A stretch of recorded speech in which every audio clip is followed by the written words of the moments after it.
Hello everyone, it's Deb Floros of Deb Loves Jewelry. Thank you for coming back to my channel, and if this is your first time here, I hope you'll subscribe and stick around to see what else I'm going to do.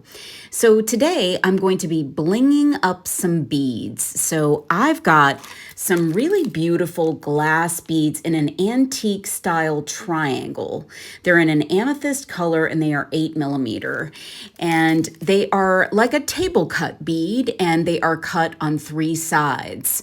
So I'm going to bling them up with some flat back rhinestones. And I'm going to be using the crystal Kubaton from Crystal Ninja. It's spelled Kubaton.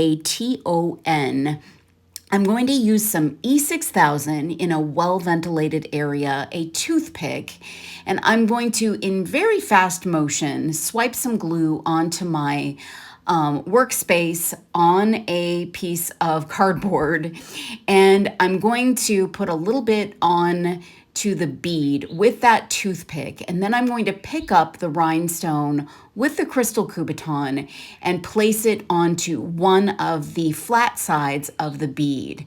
And I'm going to use the crystal Kubaton to put some pressure on that bead. I want to make sure that it will stay in place. So I hold it just for a few seconds and then it should be secure enough to set the bead down and that bead can then dry. Now, the key to this is making sure you don't apply too much glue, because if you do, it's going to seep out the sides. So you want to just put a little bit at the center of the bead, then place your rhinestone and press down. You shouldn't see any overflow. If you do, you've got too much glue. So I'm just using the tiniest bit, and that crystal Kubaton really is great for keeping your fingers somewhat clean. I have to say, I got a little bit of glue on this time, but I love this look on these beads. So these beautiful flat back rhinestones, they're kind of a no-name brand. I'm not really sure where I got them, but they are a really cool kind of AB rhinestone, and they're so very cool. So they match up to this amethyst colored glass bead very nicely. So I'm just placing them on and pressing down with the crystal Kubaton. You can also use your finger to apply a little bit of pressure if that's easier for you. Sometimes placing that Kubaton on there is easy, but then once you move it away, it's harder to press it back.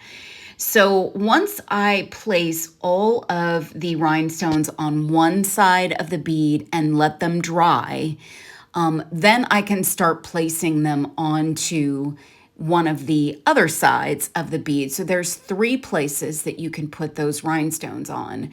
So you will want to let those dry for at least an hour before you start working on the next side. So place your rhinestones on one side, let them dry, go make something else for a bit, place your second ones on, let them dry, and then use that third side to place that third rhinestone on. And yeah, just make sure you give plenty of time. Take your time to get the positioning right onto your flat spot on that bead. You have some time to manipulate the glue before it really dries and hardens. And you are going to need to take that glue and, dab some on repeatedly onto your cardboard or whatever you're using to protect your surface.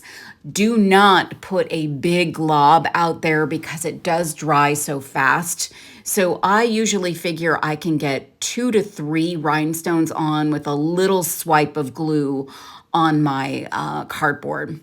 So I've got my beads pretty much blinged up, and oh wow, I am falling in love with these beads.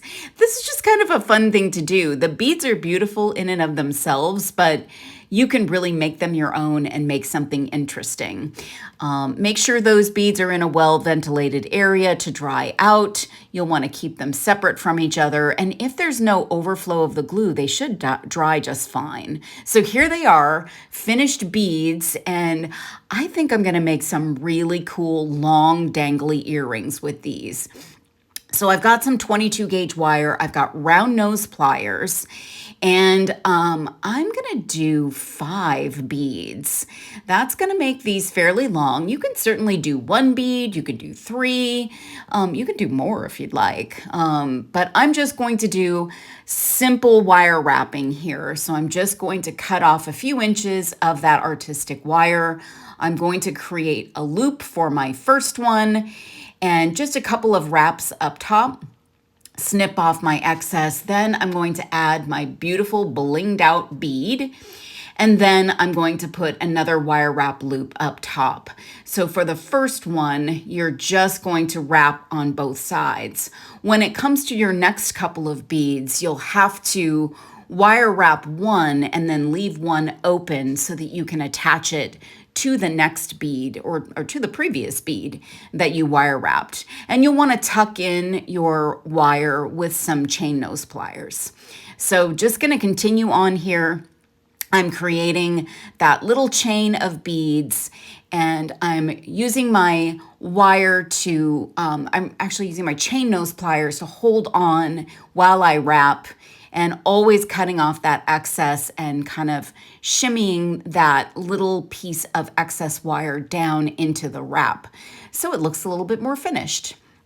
For the last bead, I'm using a ball end head pin, and I like a ball end with this, just adds a little tiny bit of an accent at the end. And I'm creating a loop, then I'm going to attach it to the last bead in my little cascade of beads there, and then I'm going to wire wrap it on. And you might want to be mindful of where you put it, which end you want to put it on. You've got an option when you're done with your little chain of beads there. And you can wrap around, cut off your excess, and then all you're gonna need is a pair of ear wires. And you've got a beautiful dangly earring with blinged out beads that are super fun and super fantastic. Guys, this is an easy project, but something that is kind of fun and satisfying because you're creating something from something else and creating a little fun, sparkly pair of earrings. So give this a try. Try blinging out your beads. I've got some information in the details for the video. Thank you so much for watching. Have a great day.